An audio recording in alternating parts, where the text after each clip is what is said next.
আসসালামু আলাইকুম প্রিয় দর্শক, আপনাদেরকে শুভেচ্ছা আমন্ত্রণ জানাচ্ছি চ্যানেলের সংবাদে। আর এখনকার সংবাদ নিয়ে আপনাদের সাথে আছে বিস্তারিত সংবাদের শুরুতেই জানিয়ে দিচ্ছি ফ্রেশ আটা ময়দা সুজি সংবাদ শিরোনামগুলো।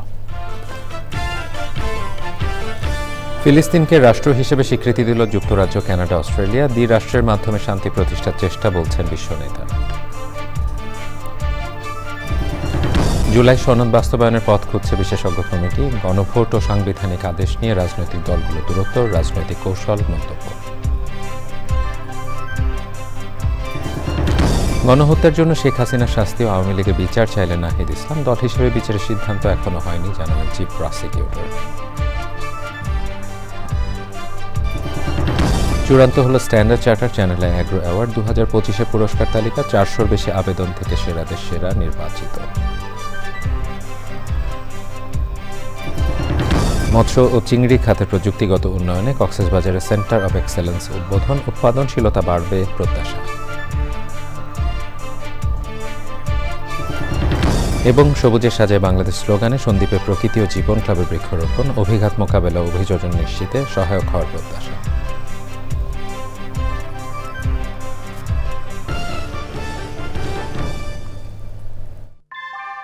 ভূমিকম্প সহনীয় মোস্ট ডিউরেবল দেশের প্রথম থার্মেক্স রড সালাম স্টিল। সালাম স্টিল বোঝে ডিউরেবিলিটি। সালাম স্টিল, মোস্ট ডিউরেবল স্টিল। প্রিয় দর্শক, এতক্ষণ সংবাদ শিরোনামগুলো জানাছিলাম। এখনকার সংবাদ আয়োজন একই সঙ্গে চ্যানেলের ইউটিউব চ্যানেল এবং চ্যানেলের ওটিটি প্ল্যাটফর্ম আইস্ক্রিনে লাইভ স্ট্রিমিং হচ্ছে। এবার নিয়ে যাচ্ছি বিস্তারিত আয়োজনে। ফিলিস্তিনকে রাষ্ট্র হিসেবে স্বীকৃতি দিয়েছে যুক্তরাজ্য, কানাডা এবং অস্ট্রেলিয়া। ব্রিটিশ প্রধানমন্ত্রী কিয়ার স্টারমার ভিডিও বার্তায় বলেছেন, দ্বিরাষ্ট্র গঠনের মাধ্যমে শান্তির জন্য এই স্বীকৃতি। কানাডার প্রধানমন্ত্রী মার্ক কার্নি জানিয়েছেন, তারা ভবিষ্যতে অংশীদারিত্বের ভিত্তিতে কাজ করতে চান। অস্ট্রেলিয়ার প্রধানমন্ত্রী অ্যান্থনি আলবানিজ বলেছেন, দ্বিরাষ্ট্র সমাধানের জন্য এটি একটি আন্তর্জাতিক প্রচেষ্টা। এদিকে প্রভাবশালী 3 দেশ ফিলিস্তিনকে স্বীকৃতি দেওয়ার প্রতিক্রিয়ায় ইসরায়েল বলছে, এই পদক্ষেপ হামাসকে উৎসাহিত করবে। আন্তর্জাতিক মহলের এমন উদ্যোগের দিনেও ইসরায়েলি হামলায় প্রাণ হারিয়েছে অন্তত 55 ফিলিস্তিনি। আরও জানাচ্ছেন সুদীপ্ত মাহমুদ। গাজা ও পশ্চিম তীরে ইসরায়েলি দখলদারত্ব, ধ্বংসযজ্ঞ আর নির্বিচারে হত্যাকাণ্ডের মধ্যে বিরল পদক্ষেপ নিল প্রভাবশালী 3 দেশ যুক্তরাজ্য, কানাডা ও অস্ট্রেলিয়া। রোববার প্রথমে ফিলিস্তিনকে স্বাধীন রাষ্ট্রের স্বীকৃতি দেয় G7ভুক্ত দেশ কানাডা। দেশটির প্রধানমন্ত্রী মার্ক কার্নিও বলেন, ফিলিস্তিন ও ইসরায়েল রাষ্ট্রের শান্তিপূর্ণ ভবিষ্যৎ গড়ে তুলতে কাজ করতে চায় Canada. And the character of our government will be revealed by our focus and our delivery. এরপর দ্বিতীয় দেশ হিসেবে ফিলিস্তিনকে স্বীকৃতি দেয় অস্ট্রেলিয়া। প্রধানমন্ত্রী অ্যান্থনি আলবানিজ বলেন, এই ফিলিস্তিন রাষ্ট্রে হামাসের কোনো ভূমিকা থাকবে না। It's the right target to protect our environment, to protect and advance our economy and jobs, and to ensure that we act in our national interest and in the interest of this and future generations. সবশেষে ফিলিস্তিনকে স্বাধীন রাষ্ট্রের স্বীকৃতি দেয় যুক্তরাষ্ট্রের ঘনিষ্ঠ মিত্র Britain. British প্রধানমন্ত্রী sir Keir Starmer আনুষ্ঠানিক ঘোষণায় বলেন, শান্তি ও দ্বিরাষ্ট্র সমাধান পুনরুজ্জীবিত করতে যুক্তরাজ্য আনুষ্ঠানিকভাবে ফিলিস্তিনকে স্বীকৃতি দিয়েছে। Including the reform of the Palestinian Authority that takes us from a ceasefire in Gaza to negotiations on a two-state solution. যুক্তরাজ্য, কানাডা ও অস্ট্রেলিয়ার সিদ্ধান্তের সমালোচনা করে ইসরায়েলের প্রধানমন্ত্রী বেনিয়ামিন নেতানিয়াহু বলেছেন, এমন পদক্ষেপ সন্ত্রাসবাদকে পুরস্কৃত করবে। Sudipta Mahmud, channel I. সাংবিধানিক আদেশ, গণভোট এবং আপিল বিভাগের মতামত সমন্বয় করে একটি সমন্বিত পন্থায় জুলাই সনদ বাস্তবায়নের পথ খুঁজছে বিশেষজ্ঞ কমিটি। অতীতে সংবিধান সংশোধনের অভিজ্ঞতা থেকে শিক্ষা নিয়ে জুলাই সনদ বাস্তবায়নের ক্ষেত্রে বিশেষজ্ঞ কমিটি একটি অনন্য পন্থার পক্ষে। জাতীয় ঐকমত্য কমিশন বলছে, গণভোট ও সাংবিধানিক আদেশ নিয়ে রাজনৈতিক দলগুলোর মধ্যে আপাত দূরত্ব অনেকটাই রাজনৈতিক কৌশল। জান্নাতুল বাকিয়া কেকার রিপোর্ট। জুলাই সনদকে রাজনৈতিক অঙ্গীকার হিসেবে গণ্য করতে রাজনৈতিক দলগুলো একমত। তবে জুলাই সনদ বাস্তবায়নের প্রক্রিয়া নিয়ে সর্বশেষ বিশেষজ্ঞ কমিটির সুপারিশে গণভোট ও সাংবিধানিক আদেশ সুপারিশ আকারে রাজনৈতিক দলগুলোর কাছে জাতীয় ঐকমত্য কমিশন উপস্থাপন করলে দলগুলোর মধ্যে দূরত্ব আরও বাড়ে। তারা যেটা চাচ্ছে সাংবিধানিক বৈধতা, সেটাই তাদের মূল দাবি মনে হচ্ছে। প্রশ্ন করেছিলাম তাদেরকে যে যেখানে আলোচনা অব্যাহত আছে সেখানে এভাবে রাজপথে কেন আসলেন আপনারা? ওনারা বললেন তাতে কি আছে, আমরা জনগণকে বলছি, আমরা তো কোনো বিশৃঙ্খলা করছি না।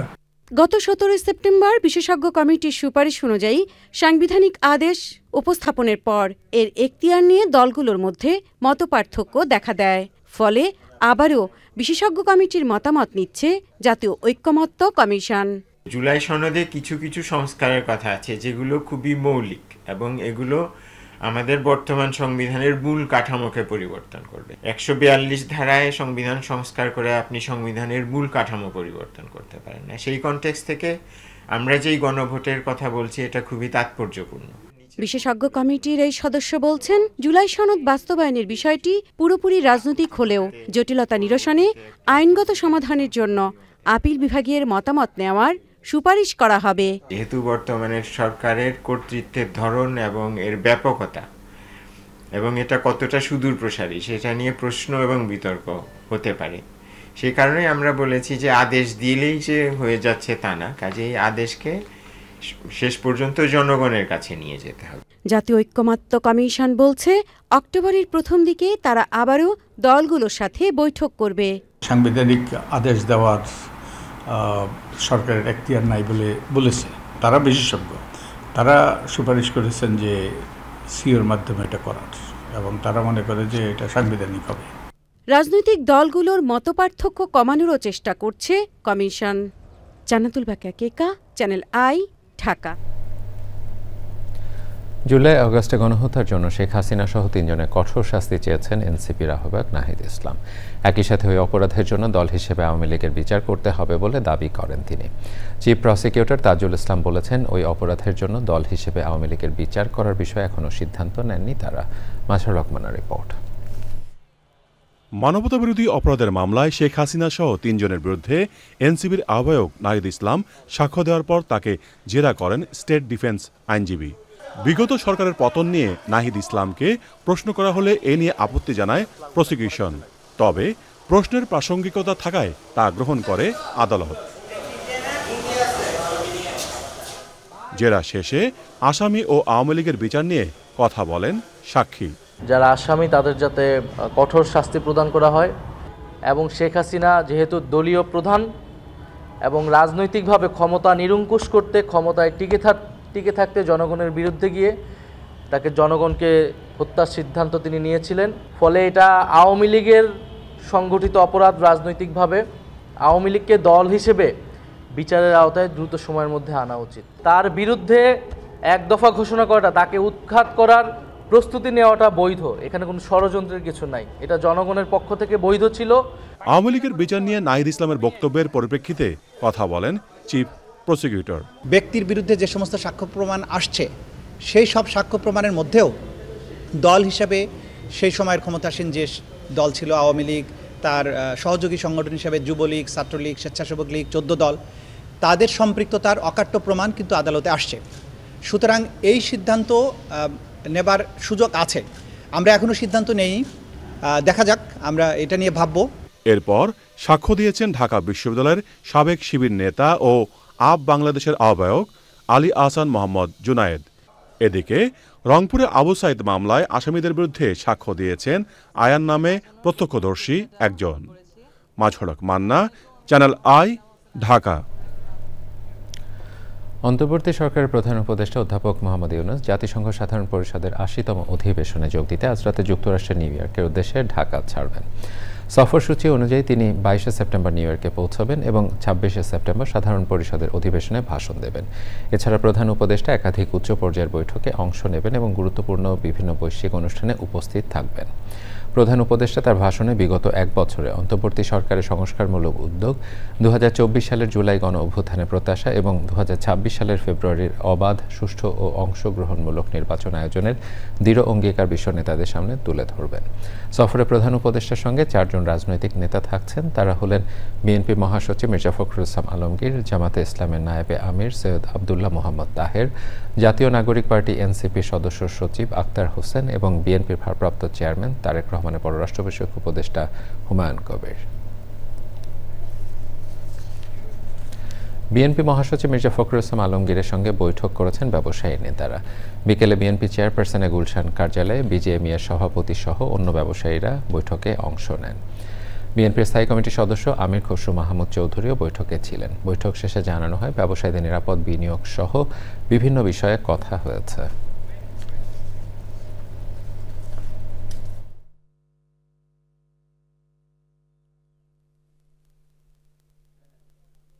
যে বিনিয়োগের বিষয়টা বাংলাদেশের ব্যবসায়ী এবং বিদেশিরা সকলে অপেক্ষা করছে একটা নির্বাচনের পরে তারা সিদ্ধান্ত নিয়ে বাংলাদেশে বিনিয়োগ করতে অনেকের উৎসাহ আছে, কিন্তু সবাই অপেক্ষা করছে নির্বাচনের জন্য। বাংলাদেশের ভবিষ্যৎ অর্থনীতি, বিনিয়োগ, ব্যবসা বাণিজ্য যদি আমরা অব্যাহতভাবে এগিয়ে যেতে চাই, যে নতুন বাংলাদেশের স্বপ্ন আমরা দেখছি, তাহলে এই মুহূর্তে এলডিসি গ্র্যাজুয়েশনটা আমাদের স্থগিত রাখার। এলডিসি গ্র্যাজুয়েশন আমরা পোস্টপোন করতে চাই না, আমরা ডেফারমেন্ট চাই। সেটাও বলেছি নির্দিষ্ট মাত্র 3 বছরের জন্য, এবং 3 বছর ডেফারমেন্ট এই জন্য লাগবে, আমরা এখনও প্রস্তুত না।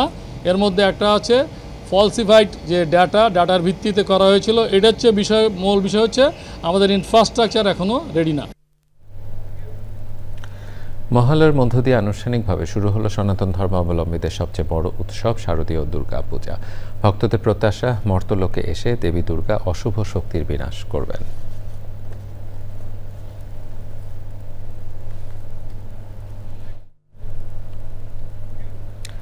আসন্ন দুর্গাপূজা নির্বিঘ্নে হবে জানিয়ে স্বরাষ্ট্র উপদেষ্টা অবসরপ্রাপ্ত লেফটেন্যান্ট জেনারেল মোহাম্মদ জাহাঙ্গীর আলম চৌধুরী বলেছেন, এবার প্রতিমা ভাঙার যে 2-1টি ঘটনা ঘটেছে তার সাথে সাথে আইনগত ব্যবস্থা নেওয়া হয়েছে।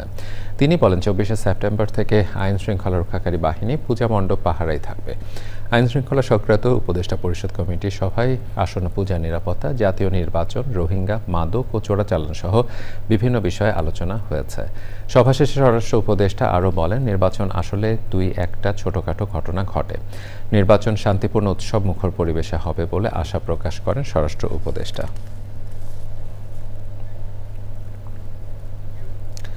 চূড়ান্ত হলো Standard Charter Channel I Agro Award 2025-এর পুরস্কার তালিকা। বাংলাদেশ কৃষি বিশ্ববিদ্যালয়ের উপাচার্য সহ 6 সদস্যের জুরি বোর্ড 12টি ক্যাটাগরিতে 4 শতাধিক আবেদনের মধ্য থেকে সেরাদের সেরা নির্বাচিত করেছেন। আগামী মাসের শেষ সপ্তাহে বিজয়ীদের হাতে সম্মাননা তুলে দেওয়া হবে। স্ট্যান্ডার্ড চার্টার্ড ব্যাংকের প্রধান নির্বাহী কর্মকর্তা নাসের এজাজ বিজয় জানিয়েছেন, চ্যানেল আইয়ের সঙ্গে কৃষককে সম্মানিত করার এই কাজটি চালিয়ে যাবেন তারা। রিজভি নেওয়াজের রিপোর্ট। স্ট্যান্ডার্ড চার্টার্ড ব্যাংকের 120 আর চ্যানেল আইয়ের 27 বছর পূর্তির মহেন্দ্রক্ষণে দুটি প্রতিষ্ঠানের উদ্যোগে চালু হওয়া অ্যাগ্রো অ্যাওয়ার্ডেরও 10ম বর্ষপূর্তি। সেরা নারী ও পুরুষ কৃষক, সেরা মেধাবী সংগ্রামী নারী ও পুরুষ কৃষক, পরিবর্তনের নায়ক, জলবায়ু অভিযোজক প্রতিষ্ঠান, সেরা কৃষি সাংবাদিক, উদ্ভাবন এবং বাস্তবায়নের নিরিখে সেরা কৃষি প্রতিষ্ঠান, জুরি স্পেশাল, আজীবন সম্মাননা এবং সেরা ছাদ কৃষি উদ্যোক্তা। এই 12 ক্যাটাগরিতে 12 জন ব্যক্তি এবং প্রতিষ্ঠান পাবেন সম্মাননা। এখানে যারা সিলেকশন পেয়েছে তাদের সত্যি কন্ট্রিবিউশন আছে কৃষিক্ষেত্রে। অনেকগুলো আইটেমের ক্ষেত্রে এরকম কম্পিটিশন সো টাফ এবং খুব বেশি আমি বলবো যে মার্জিনাল ডিফারেন্স ছিল। আমাদেরকে তারপরও এমন কিছু জিনিস বের করতে হয়েছে যার মধ্য দিয়ে একজন ইউনিক ছিল। কৃষককে নিয়েই বাংলাদেশ, তো সেটাকে চ্যানেল আই সবচেয়ে বেশি মূল্যায়ন করেছে। আবার এই অ্যাওয়ার্ডের মাধ্যমে ইনোভেটিভ উদ্যোক্তাদের পরিচিত করিয়ে দিয়ে অনুপ্রাণিত করেছে। কিভাবে তারা অনেক বাধা অতিক্রম করেও সফলতার গল্প তৈরি করছেন কৃষি ক্ষেত্রে। যোগ্যতম প্রতিযোগী বাছাইয়ে সর্বোচ্চ পেশাদারিত্ব বজায় রাখা হয়েছে, জানালেন জুরি বোর্ডের সদস্যরা। এটা আমরা অত্যন্ত ন্যায়সঙ্গতভাবে বিচার করেছি। চূড়ান্তভাবে নির্বাচিত হলো, তাদেরকে আমি অভিনন্দন জানাই। ছাদে এখানে যারা পুরস্কার আমরা যাদের জন্য দেব আমরা সিদ্ধান্ত দিয়েছি, সেখানেও আসলে সুচিন্তিত তেমন কোনো পরিকল্পনা নাই। যখন যেটা হয় সব গাছে লাগায়, কিন্তু ছাদে আসলে সব গাছ হবে না। যে বাসায় ছাদ কৃষি আছে সেই বাসার ঠিক তার নিচের ফ্লোরটা ঠান্ডা, এটা একদম সবাই বলছে যে আমাদের ওই সারা রাত এসি চালায় রেখে দেখা যায় যে উপর খোলা থাকলে 3-4টার আগে ঘর ঠান্ডা হয়। সবচেয়ে বড় কথা হচ্ছে যেটা পরিবেশকে সে কন্ট্রিবিউট করছে। আমরা খুবই ব্লেসড যে খুবই নলেজেবল জুরি বোর্ড ছিলেন, খুবই ইন্টারঅ্যাক্টিভ সেশন হয়েছে এবং আমরা যারা মনে করেছি যে এই আউটকামটা হয়েছে খুবই ফেয়ার। অবশ্যই বলার অপেক্ষা রাখে না চ্যানেল আই অ্যান্ড সিরাজ ভাই আমার সাথে থাকাতে জিনিসটার এক তাৎপর্য অন্যরকম লেভেলে নিয়ে যায়। তো আমরা আশা করছি যে এটা কন্টিনিউ করে যাবে এবং আমরা দিন দিন এটাকে আরো বড় করতে পারবো। আবেদনকারীদের মধ্য থেকে সেরাদের বাছাইয়ে গবেষণা ও মূল্যায়নে সহযোগিতা করেছে ডেভেলপমেন্ট রিসার্চ ইনিশিয়েটিভ নামের একটি প্রতিষ্ঠান। রিজভিন আওয়াজ, চ্যানেল আই, ঢাকা। কক্সবাজারে মৎস্য ও চিংড়ি খাতের প্রযুক্তিগত উন্নয়ন ও সহযোগিতা বাড়াতে সেন্টার অফ এক্সেলেন্স উদ্বোধন করা হয়েছে। এর মাধ্যমে বাংলাদেশের সম্ভাবনা মৎস্য খাতে উৎপাদনশীলতা বাড়বে বলে মনে করেন সংশ্লিষ্টরা। সেন্টারটি উদ্বোধন করেন মৎস্য ও প্রাণী সম্পদ মন্ত্রণালয়ের উপদেষ্টা ফরিদা আক্তার। তানভীর আশিকের রিপোর্ট। বাংলাদেশ ও নেদারল্যান্ডসের যৌথ উদ্যোগে ফুডটেক বাংলাদেশ কর্মসূচির আওতায় প্রতিষ্ঠা করা হয়েছে সেন্টার অফ এক্সেলেন্স। সংশ্লিষ্টরা জানিয়েছেন, মৎস্য ও চিংড়ি খাতে আধুনিক প্রযুক্তি, ইনপন্ড রেসওয়ে সিস্টেম ব্যবহার করে উৎপাদনশীলতা বৃদ্ধি, বাজার সম্প্রসারণ এবং টেকসই খামার ব্যবস্থা নিশ্চিত করাই এর লক্ষ্য। সেন্টার অফ এক্সেলেন্স উদ্বোধন করেন মৎস্য ও প্রাণী সম্পদ মন্ত্রণালয়ের উপদেষ্টা। অল্প জায়গায় বেশি উৎপাদন করতে হয়, তাহলে আমাদেরকে কিছু প্রযুক্তি লাগবে। এরা যে প্রযুক্তিটা ডেভেলপ করছে সেটার মধ্যে আমাদের কনসার্নটা হলো যে এটা যেন ক্ষুদ্র খামারিদের কাছে পৌঁছাতে পারে। এটা আমরা আলোচনা করেছি এবং ডাইরেক্টরেট অফ ফিশারিজ সেটা নিয়ে কাজ করছেন। বাংলাদেশের মৎস্য খাতের সম্ভাবনা নিয়ে কথা বলেন নেদারল্যান্ডসের রাষ্ট্রদূত Joris Van Bommel. Well, this Center of Excellence is a real good example of how we collaborate between the Netherlands and Bangladesh. I think by nature we are two countries who look alike. We work with water, we work in the agriculture sector, and we work in the aquaculture sector. And linking the two countries via the Center of Excellence on innovation will help very much in increasing productivity and looking at sustainability options, etc. অনুষ্ঠানটি হওয়ার কথা ছিল টেকনাফের খারাংখালীর গ্রোটেক aquaculture প্রাঙ্গণে, তবে ভারী বৃষ্টির কারণে যোগাযোগ ব্যবস্থা ব্যাহত হওয়ায় কক্সবাজার শহরের একটি রিসোর্টে সেন্টার অফ এক্সেলেন্সের উদ্বোধন অনুষ্ঠান আয়োজন করা হয়। কক্সবাজার থেকে তানভীর আশিক, চ্যানেল আই। সবুজের সাজায় বাংলাদেশ স্লোগানে দ্বীপ উপজেলা সন্দ্বীপের পরিবেশ প্রতিবেশের টেকসই উন্নয়নে বৃক্ষরোপণ করেছে প্রকৃতি ও জীবন ক্লাব। উপকূলীয় অঞ্চলে সুরক্ষা বলয় তৈরির অভিযাত্রায় সহযোগিতা রয়েছে মোবাইল নেটওয়ার্ক অপারেটর বাংলালিংক। এমন উদ্যোগ জলবায়ু পরিবর্তনে বিরূপ অভিঘাত মোকাবেলা ও অভিযোজন নিশ্চিতে সহায়ক হবে বলে প্রত্যাশা করেন বিশিষ্ট জনেরা। জাহিদ হাসান শাকিলের তথ্য ভিডিও চিত্রে আফরোজা হাসির রিপোর্ট।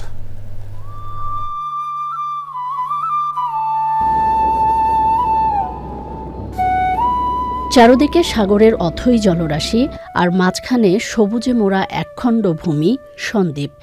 চোখ জুড়ানো সৌন্দর্যের বিপরীতে চট্টগ্রামের এই দ্বীপবাসীর কাছে ঝড় জলোচ্ছ্বাসের মতো দুর্যোগ যেন নিত্যসঙ্গী। দ্বীপবাসীর টিকে থাকার লড়াইয়ে একাত্ম হয়ে সবুজ সুরক্ষা বলয় তৈরিতে বাংলালিংকের সাথে নিয়ে প্রকৃতি ও জীবন ক্লাবের বৃক্ষায়ন। এই সন্দ্বীপে কিন্তু ঝড় জলোচ্ছ্বাস অনেক বেশি হয়, কারণ এটা একটা দ্বীপ, চারিদিকে সমুদ্রের পানি। এইখানে আমরা যদি ম্যানগ্রোভের চারা এবং অন্যান্য গাছ লাগিয়ে বেষ্টনী তৈরি করি, তাহলে 40% এই ঝড় জলোচ্ছ্বাসকে সে কিন্তু রুখে দেয়। সন্দ্বীপে আসুন আমরা হাতে হাত মিলিয়ে এই ম্যানগ্রোভের চারা রোপণ করি এবং সন্দ্বীপকে সুরক্ষিত করি। আসুন সারা বাংলাদেশটাকে সবুজে ছেয়ে ফেলি এই বৃক্ষরোপণের মাধ্যমে। পরিবেশ রক্ষার অভিযাত্রার সারথি নতুন প্রজন্মের হাতে তুলে দেওয়া হয় ধরিত্রীর আদিপ্রাণ বৃক্ষ। বাচ্চাদের মধ্যে গাছ লাগানোর যে উৎসাহ সৃষ্টি করছে, এটা সত্যি প্রশংসার দাবিদার। শুধু সবুজে সাজাও বাংলাদেশ হলে হবে না, শান্তিতে সাজাও বাংলাদেশ এই স্লোগানও প্রত্যেক ধারে ধারে প্রত্যেক মানুষের কাছে পৌঁছে দিতে হবে। আমরা যেমন উপকৃত হচ্ছি, তেমনই চ্যানেল আইয়ের এই যে হৃদয়ে বাংলাদেশ এই স্লোগানটু ঘরে ঘরে পৌঁছে যাচ্ছে। গাছের তো আমরা একটা মুহূর্ত বাঁচতে পারি না। অনেকগুলো গাছ দিয়েছে, গাছ থেকে আমরা অক্সিজেন পাই, খাদ্য পাই। পরিবেশকে রক্ষা করার জন্য এটা একটি সামাজিক আন্দোলনের রূপদান করছেন এবং এটাই হওয়া উচিত। বৃক্ষরোপণ কর্মসূচির মাধ্যমে তাদের মধ্যে যেমনি সচেতনতা সৃষ্টি হয়েছে, সাথে সাথে প্রকৃতি ও জীবন ক্লাবের যে আয়োজন সে আয়োজন সফল ও সার্থক হয়েছে। বৃক্ষায়ন কর্মসূচি সন্দ্বীপকে আরো সবুজ ও নিরাপদ করে তুলবে প্রত্যাশা সুধীজনদের। সন্দ্বীপের মানুষ উজ্জীবিত হবে, নতুন প্রজন্ম উজ্জীবিত হবে, যাতে করে আমরা এই বৃক্ষরোপণের যে অভিযান সেই অভিযানের মাধ্যমে আমরা প্রকৃতিগতভাবে যে সুবিধা পাওয়ার অধিকার সংরক্ষণ করি সেটা যাতে বাস্তবায়ন হয়। ঘূর্ণিঝড়কে রুখতে হলে আমাদেরকে গাছপালা অনেক বেশি লাগাইতে হবে। এই বেরি বাঁধের চারিধারে যদি বৃক্ষরোপণ করা হয় সন্দ্বীপ একটি চমৎকার একটি জায়গা স্পট হিসেবে পরিগণিত হবে। প্রকৃতি ও জীবন রক্ষায় সবুজায়নের এই উদ্যোগকে আন্দোলনে পরিণত করতে সবাইকে এগিয়ে আসার আহ্বান সংশ্লিষ্টদের। আফরোজা হাসি, চ্যানেল আই। ধন্যবাদ শান। নৌপরিবহন উপদেষ্টা অবসরপ্রাপ্ত brigadier general M Sakhawat Hossain বলেছেন, অতীতে অব্যবস্থাপনার কারণে বাংলাদেশ শিপিং কর্পোরেশন কাঙ্ক্ষিত মুনাফা করতে পারেনি, তবে এই সরকার দায়িত্ব নেওয়ার পর জাহাজ কেনার সক্ষমতা অর্জন করেছে। বাংলাদেশ শিপিং কর্পোরেশনের নিজস্ব অর্থায়নে প্রথমবারের মতো 2টি জাহাজ কেনার জন্য রাজধানীর ইন্টারকন্টিনেন্টাল হোটেলে চুক্তিসই অনুষ্ঠানে তিনি একথা বলেন। বাংলার প্রগতি ও বাংলার নবযাত্রা নামে নতুন 2টি জাহাজ কেনায় খরচ হবে 935 কোটি টাকা। আগামীতে আরও 3টি জাহাজ কেনা হবে বলে জানিয়েছে শিপিং কর্পোরেশন। চুক্তিসই অনুষ্ঠানে নৌ পরিবহন মন্ত্রণালয়ের সিনিয়র সচিব মোহাম্মদ ইউসুফ, বাংলাদেশ শিপিং কর্পোরেশনের ব্যবস্থাপনা পরিচালক কমোডর মাহমুদুল মালেক উপস্থিত ছিলেন।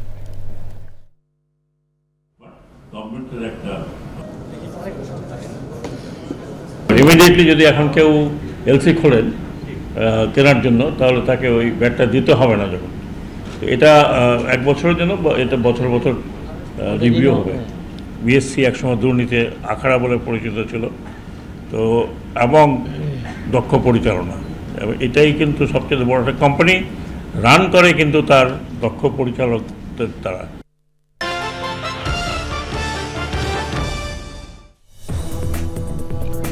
সকাবের আমন্ত্রণ জানাচ্ছি চ্যানেল আই সংবাদে। যুক্তরাজ্যের সান্ডারল্যান্ড শহরে 1960-এর দশকে বাংলাদেশি রেস্তোরাঁর মাধ্যমে পথ চলা শুরু করা এই কমিউনিটি তাদের সাংস্কৃতিক ও সামাজিক প্রয়োজনে গড়ে তোলা মসজিদ এবং কমিউনিটি সেন্টারের আধুনিক আয়োজনে 2022 সালে উদ্যোগ নেয় স্থানীয় তরুণরা।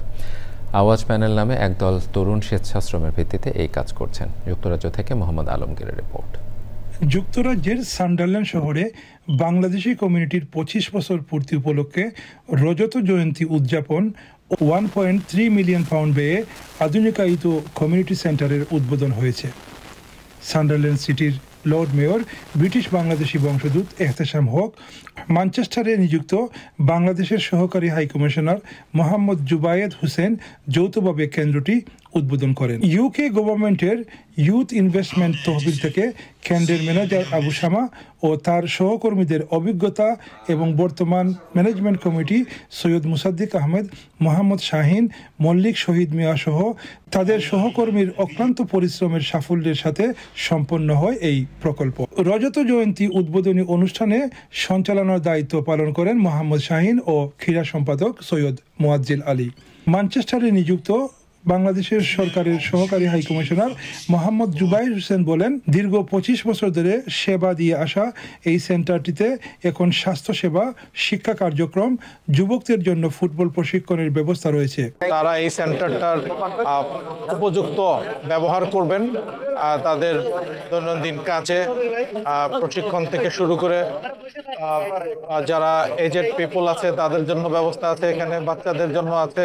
Sunderland Bangladesh International Center remains committed to creating a fairer, healthier and more inclusive Sunderland. আজকে আমরা সেন্টার কমিউনিটি ডেভেলপমেন্ট দায়, আজকে আমরা দায় এই সুযোগ সুবিধা তৈরি হয়েছে, যে কারণে ইয়ং স্টার হল সেন্টারমুখী হয়েছে। সবাই আরো বক্তব্য রাখেন সৈয়দ মইনুল ইসলাম, সৈয়দ আমির আলী, সৈয়দ রাকিব সিকদার, আবুল কালাম আজাদ, সৈয়দ খালিদ মিয়া অলিদ সহ প্রমুখ। এই উদ্যোগটি সান্ডারল্যান্ডের বাংলাদেশি কমিউনিটির সাংগঠনিক শক্তি এবং সামাজিক অবস্থানের একটি উজ্জ্বল দৃষ্টান্ত হয়ে থাকবে।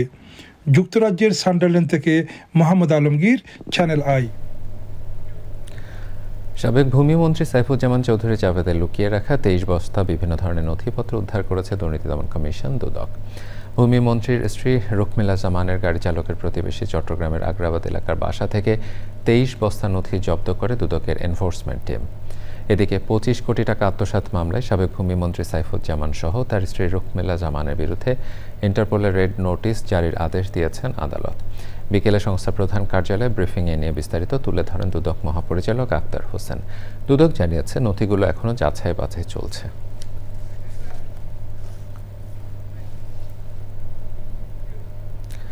চট্টগ্রাম প্রিমিয়ার বিশ্ববিদ্যালয়ের উপাচার্য অধ্যাপক ডক্টর এস.এম. নাসরুল কাদিরকে গুণীজন সংবর্ধনা দেওয়া হয়েছে। বাকলিয়ার মাজিদিয়া ইসলামিয়া আলিমা মাদ্রাসা মাঠে গ্রাম কল্যাণ মিশন এই সংবর্ধনার আয়োজন করে। সংগঠনের আহ্বায়ক ডাক্তার মহিনুর মর্তজা আলম সাদির সভাপতিত্বে অনুষ্ঠানে বক্তৃতা করেন চট্টগ্রাম সিটি কর্পোরেশনের মেয়র ডাক্তার শাহাদাত হোসেন। এছাড়াও বক্তৃতা করেন ডাক্তার সোহেল মফিজ। এমইবি গ্রুপের পরিচালক মোহাম্মদ খোরশেদ আলম, গ্রাম কল্যাণ মিশনের সদস্য সচিব কে.এম. মঞ্জুর হোসেন সহ অন্যরা। এবারে নিটোল টাটা আন্তর্জাতিক সংবাদ।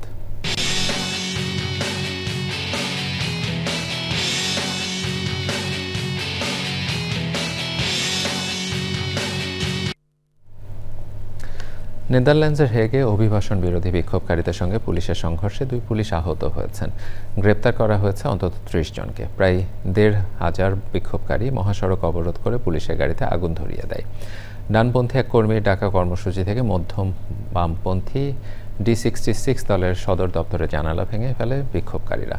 এই দলটি প্রগতিশীল অভিজাতদের প্রতিনিধিত্ব করে বলে মনে করেন ডানপন্থীদের অনেকে। একে নির্লজ্জ সহিংসতা বলে নিন্দা জানিয়েছেন নেদারল্যান্ডসের প্রধানমন্ত্রী ডিক স্কপ। ডানপন্থী নেতা গেট উইল্ডার্স ও এই ঘটনাকে মূর্খদের কাজ বলেছেন। অভিবাসন ইস্যুতে জুনে সরকারের পতনের পর এক বিক্ষোভে কঠোর নীতি ও শরণার্থীদের বিরুদ্ধে পদক্ষেপের দাবি ওঠে। এবার আইস্ক্রিন সাংস্কৃতিক সংবাদ।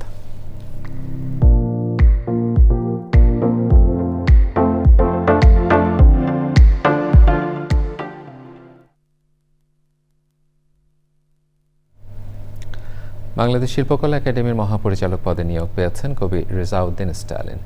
1 বছরের জন্য তাকে এই পদে নিয়োগ দিয়েছে সরকার। জনপ্রশাসন মন্ত্রণালয় থেকে সংক্রান্ত প্রজ্ঞাপন জারি করা হয়েছে। কবি রেজাউদ্দিন স্টালিনের জন্ম 1962 সালে 22 নভেম্বর ঝিনাইদহ জেলার কালীগঞ্জ উপজেলার নলডাঙ্গা গ্রামে। 8 বছর বয়সে তার প্রথম কবিতা শপথ 1970 সালে শতদল পত্রিকায় প্রকাশিত হয়। তিনি ঢাকা বিশ্ববিদ্যালয় থেকে স্নাতকোত্তর করেন এবং পরে সাংবাদিকতা ও সাংস্কৃতিক অঙ্গনে নিজেকে প্রতিষ্ঠিত করেন।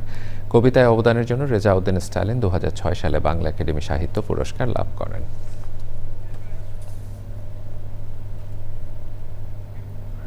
এবারে কৃষি সংবাদ।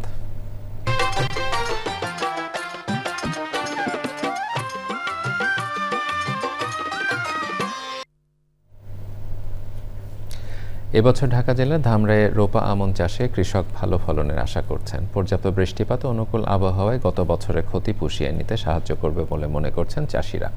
সাভার প্রতিনিধি জাকির হাসানের তথ্য ভিডিও চিত্রে রাজীব আহমেদের রিপোর্ট। চলতি বছরে ধামরাইয়ে 15টি ইউনিয়ন ও একটি পৌরসভায় 8,560 হেক্টর জমিতে রোপা আমন আবাদের লক্ষ্যমাত্রা নির্ধারণ করা হয়। ইতোমধ্যেই লক্ষ্যমাত্রা অতিক্রম করে 8,580 হেক্টর জমিতে রোপা আমন চাষাবাদ সম্পূর্ণ হয়েছে। লাইন লোগো পাচিং অনুসরণ করে আধুনিক জাত চাষ করায় এবং আবহাওয়া অনুকূলে থাকায় এবার রোপা আমনের ভালো ফলন হবে বলে আশা করছেন কৃষক। ক্ষেতের বয়স হয়েছে 25 দিন হয়েছে। আমি 15 দিন পরে আমি চাটা গেড়ে দিছি। আমার ক্ষেতে পোকার সংখ্যা অনেক কম। পোকা মারার জন্য বীজ দিছি এবং আগাছা করার জন্য বীজ দিছি এবং ভালো ফসল হওয়ার জন্য।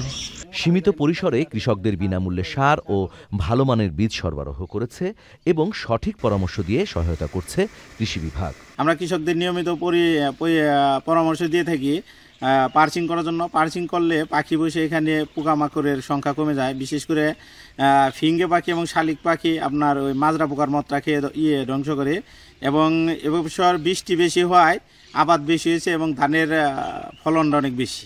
এবারে রোপা আমনের উৎপাদন আশানুরূপ হলে লাভবান হওয়ার পাশাপাশি খাদ্য নিরাপত্তায় ভূমিকা রাখতে পারবেন ধামরাইয়ের কৃষক। Rajib Ahmed, channel I.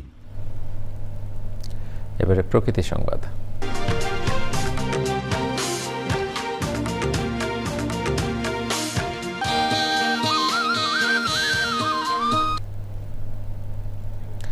নেই প্রাতিষ্ঠানিক শিক্ষা বা প্রশিক্ষণ, নিজস্ব আগ্রহ ও দক্ষতায় পরিবেশ বান্ধব কারুপণ্য তৈরি করছেন ময়মনসিংহের মোহাম্মদ জাহাঙ্গীর।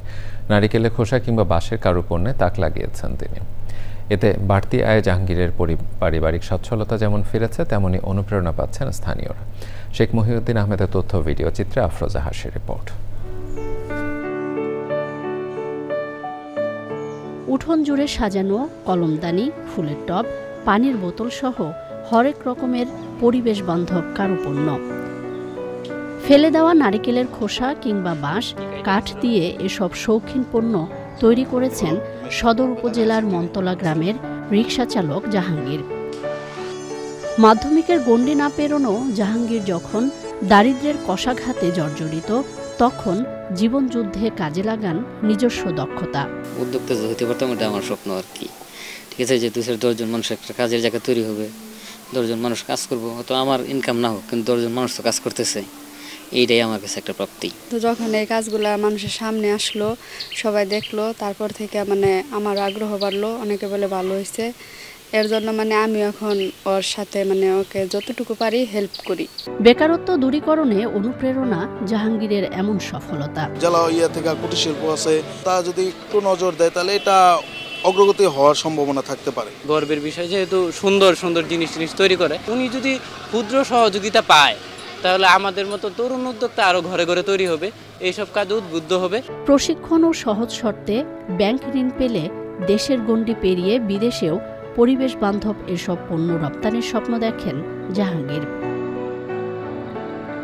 আফরোজা হাসি, প্রকৃতি ও জীবন ডেস্ক, চ্যানেল আই। এবারে ঢাকা ব্যাংক পিএলসি বাণিজ্য সংবাদ।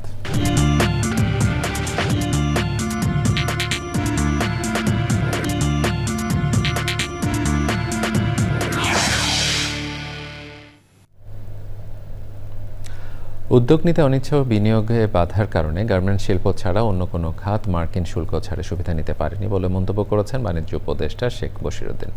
রোববার অটোমোবাইল ও হালকা শিল্প খাতের উদ্যোক্তাদের নিয়ে বিসিআই আয়োজিত মেলা সমাপনী দিনে এসব কথা বলেন বাণিজ্য উপদেষ্টা। জানান, পণ্যের বহুমুখীকরণে সংখ্যা না বাড়িয়ে এবং সুনির্দিষ্ট পণ্যের সক্ষমতা বাড়াতে পরিকল্পনা দরকার। এ সময় হালকা প্রকৌশল ও অটোমোবাইল শিল্পে ব্যাংক ঋণ নিশ্চিত করার দাবি জানান উদ্যোক্তারা।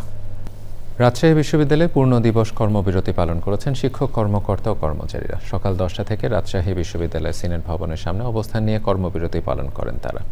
এর আগে তারা উপাচার্যের বাসভবনের সামনে থেকে ক্যাম্পাসে প্রতিবাদ মিছিল বের করেন। সেখানে সমাবেশ, শনিবার শিক্ষক লাঞ্ছনার বিচার ও শাস্তি দাবি করে ক্ষোভ প্রকাশ করেন কর্মকর্তা কর্মচারীরা। শনিবার রাতে শিক্ষার্থীদের ধারাবাহিক আন্দোলনের মুখে পোষ্য কোটা পুনর্বহালের সিদ্ধান্ত স্থগিতের ঘোষণা দেয় রাজশাহী বিশ্ববিদ্যালয় কর্তৃপক্ষ। পোষ্য কোটার প্রজ্ঞাপন বাতিল এবং 25 সেপ্টেম্বরই রাকসু নির্বাচনের অনুষ্ঠানের দাবি জানাচ্ছেন আন্দোলনকারীরা। বাংলাদেশ ব্যাংকের রিজার্ভের অর্থ চুরির মামলায় ফিলিপাইনের আরবিসি ব্যাংকে থাকা 81 মিলিয়ন মার্কিন ডলার বাজেয়াপ্তের নির্দেশ দিয়েছেন ঢাকার জ্যেষ্ঠ বিশেষ জজ আদালত। সিআইডি তদন্ত প্রতিবেদনের তথ্য ও আলামত অনুযায়ী আদালত 18 সেপ্টেম্বর ওই অর্থ বাজেয়াপ্তের আদেশ দেন। সংবাদ সম্মেলনে এসব তথ্য জানিয়ে সিআইডি প্রধান আশা প্রকাশ করেন শীঘ্রই পাচার হওয়া অর্থ বাংলাদেশের রিজার্ভে যুক্ত হবে। এজন্য আইনগত পদ্ধতি অনুসরণ করা হচ্ছে। রিজার্ভের অর্থ চুরির মামলায় বিভিন্ন দিক থেকে তুলে ধরে আইনজীবী বলেন, আদালতের আদেশ বাংলাদেশ সহ ফিলিপাইনের সংশ্লিষ্ট কর্তৃপক্ষকে জানানো হয়েছে।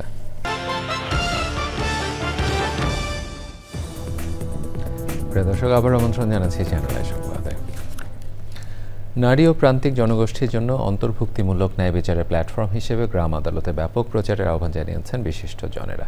রাজধানীতে গোলটেবিল আলোচনায় প্রকল্প সংশ্লিষ্টরা জানান, অল্প সময়ে স্বল্প খরচে ন্যায় বিচার নিশ্চিত করতে দেশের 61 জেলা 453টি ইউনিয়নে গ্রাম আদালতের কার্যক্রম চলছে।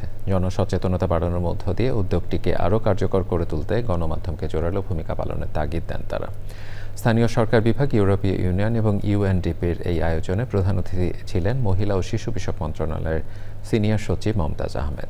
তিনি বলেন, গ্রাম আদালতের কার্যক্রমে নারীদের নেতৃত্ব ও সিদ্ধান্ত নেওয়ার সক্ষমতা বাড়াতে হবে। আমাদের সমাজে যে নারীরা এই মামলাগুলো করে থাকেন, তারা সবাই যে আর্থিকভাবে সচ্ছল তা না। উকিল নিয়োগ না করে স্বল্প পরিমাণ টাকা ব্যয় করে যখন আমরা কোনো সমস্যার সমাধান পাই, তখন আমরা ভীষণ একটা তৃপ্তি পেয়ে থাকি এবং এই তৃপ্তিটা অনেক বড় তৃপ্তি। গ্রাম আদালত হচ্ছে একটা বাংলাদেশের জন্য একটা খুবই ভালো একটি মডেল। এই মডেলটি যদি আমরা আরও সক্রিয় করতে পারি, মানুষের মাঝে সচেতন করতে পারি এবং প্রান্তিক পর্যায়ের মানুষকে যদি বোঝানো যায় যে গ্রাম আদালত হচ্ছে আমাদের বিচারের ক্ষেত্রে নিরপেক্ষভাবে তারা আপনাদের বিচারটা প্রদান করবে, সেই ক্ষেত্রে কিন্তু আমাদের সাফল্য নির্ভর করে। সংবাদ শেষ করব ফ্রেশ আটা ময়দা সুজি সংবাদ শিরোনামগুলো জানিয়ে। ফিলিস্তিনকে রাষ্ট্র হিসেবে স্বীকৃতি দিল যুক্তরাজ্য, কানাডা, অস্ট্রেলিয়া। দ্বিরাষ্ট্রের মাধ্যমে শান্তি প্রতিষ্ঠার চেষ্টা চলছে বলছেন বিশ্ব নেতারা। জুলাই সনদ বাস্তবায়নে পথ খুঁজছে বিশেষজ্ঞ কমিটি। গণভোট ও সাংবিধানিক আদেশ নিয়ে রাজনৈতিক দলগুলো দূরত্ব, রাজনৈতিক কৌশল মন্তব্য।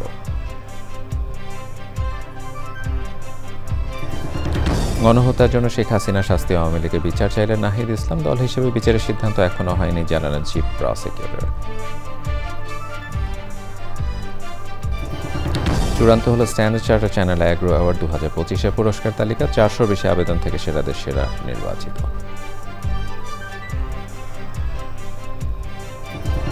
মৎস্য ও চিংড়ি খাতে প্রযুক্তিগত উন্নয়নে কক্সবাজারের সেন্টার অব এক্সেলেন্স উদ্বোধন। উৎপাদনশীলতা বাড়বে প্রত্যাশা।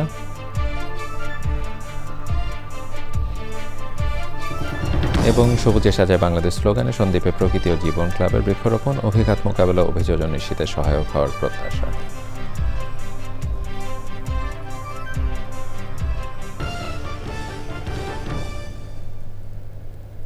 প্রিয় দর্শক, সংবাদ শেষ করছি। শুভেচ্ছা।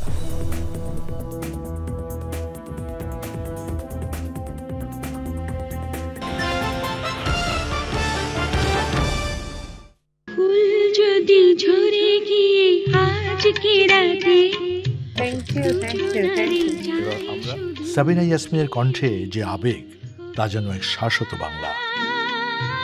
গান শুনে কিন্তু আমার বিয়ে ঠিক হয়েছিল। আচ্ছা, নায়িকা তো নাই, তবে শখ ছিল একটা নাচ। আজ নগদ কালে পাখি পরশু পাখি, আয়ে বন্ধু আয়ে প্রেম করবি নাকি। নিজের গানে নিজে লিপ করে দিয়েছি। বাহ বাহ বাহ। আপনি আমাকে দোয়া করবেন, শুধু দোয়া নয়, যে কোনো প্রয়োজনে তুমি